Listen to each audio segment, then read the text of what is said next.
A'udzubillahi minasyaitonirrajim. Bismillahirrahmanirrahim. Magandang hapon po sa ating lahat. Unang-una po, ang Provincial Government of Maguindanao del Norte po ay nag-allocate ng fuel para sa mga men uniform natin, na pati yung mga ambulance natin, para itulong sa mga pangangailangan during this event. So namigay rin tayo ng mga tubig para sa mga atleta natin during the parade. And then ito po, kausap ko po ngayon ng Schools Division Superintendent ng Lamitan, Basilan, na personally po iatid po namin yung tulong mula sa governor natin na financial assistance sa biktima ng nangyaring pagkamatay po. Kasama ko po ang ating Honorable Dato Michael Sinswat ng 2nd District of Maguindanao del Norte po. So yun po, we coordinated with the other line agencies po. Nandito po yung health team namin, nandito yung rescue team namin, the Provincial Disaster Management.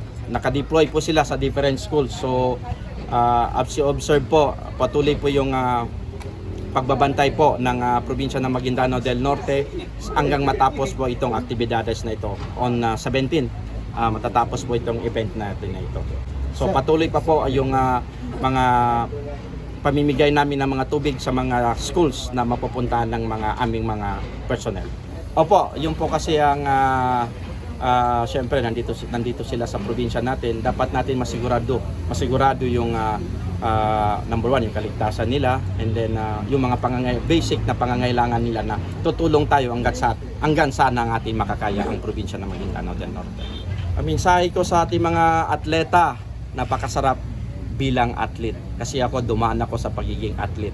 So yung panalo is extra points na lang yan.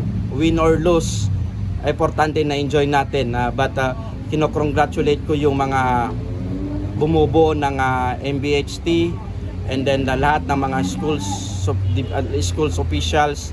So ang Maguindanao del Norte po ay nagpapasalamat po sa inyo na dito naganap sa probinsya ng Maguindanao del Norte yung aktibidades. Kinocongratulate ko po kayong lahat.